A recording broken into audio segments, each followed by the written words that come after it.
Hey guys, welcome to my channel. So ito ay isa sa mga single shot shotgun ko, no. 20 gauge.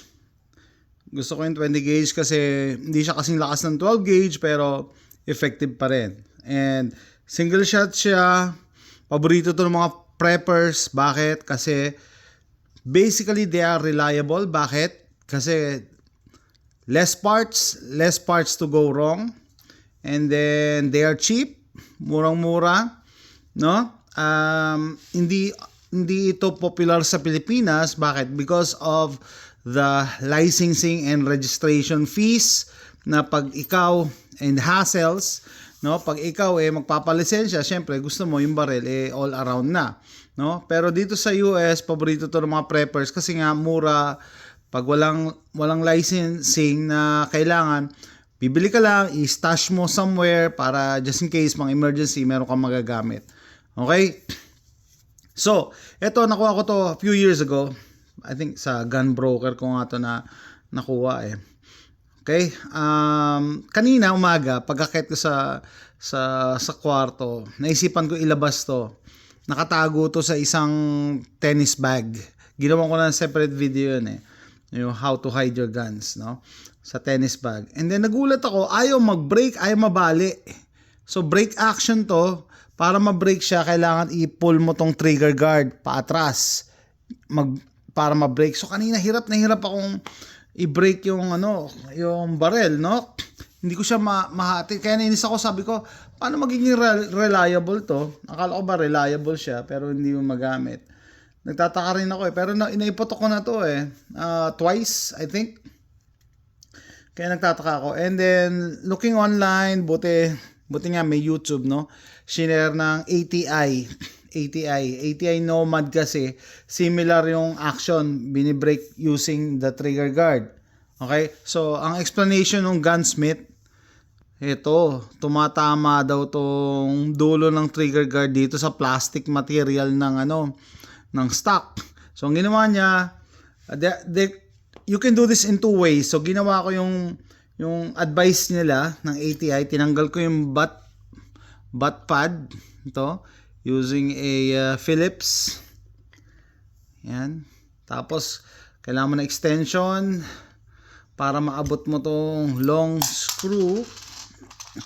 I think, size 10 ba to? Ito yung ginamit kong skip pa nga eh. Ito. Size 13. Anyway, natanggal ko na siya. Ayaw ni YouTube nagpapakita ng mga modifications. So, ginawa ko na, no? Ito. Binawasan ko lang ng material dito.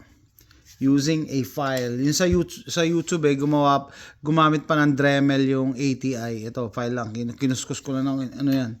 Binawasan ko lang talaga ng material. And lo and behold, nabibrake na siya. No? Tataka ko eh. In-overthink ko pa nga kanina. Sabi ko, kaya? Bubuksan ko yung internals. Hindi na pala. Yung lang talaga. Hindi naman to technically sira. No? Parang manufacturing defect lang. No? Hindi nila ganong binawasan ng material dyan. Anyway, so teka, gumakita kasi. Yan. So, pag ina-atras mo ngayon to, kita niyo yung material, na yung space. Meron ng space.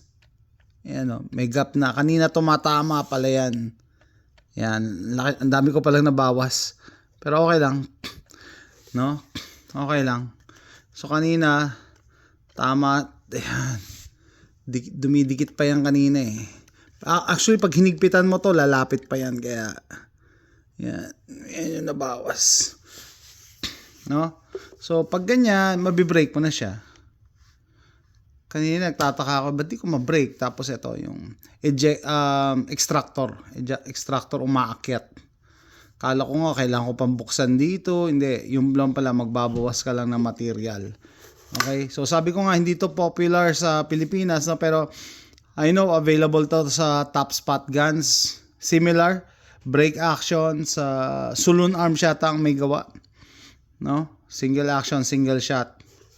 Okay? So, pag naka-encounter kayo ng ganyan, dito lang yan. Magbabawas lang kayo ng material. So, there are two ways to do this, I think. Yung ginawa ko, or hindi mo na kailangan baklasin. Kanina naisip ko, gagamit kaya ako ng pwede akong gumamit ng soldering iron kasi plastic lang naman to eh. Uukaan ko lang siya ng konti, konting material lang. Pwede din yun. Yan, magana na siya. Okay? So, yan lang. Sinare ko lang, no? Just in case maka-encounter kayo ng single shot, shotgun, break open na ganito yung mechanism. Ayaw magbukas. Ayaw mag-break. Magbukas lang kayo ng konting material dito. That's it, guys. Hopefully nagustuhan yung video na to. See you next time.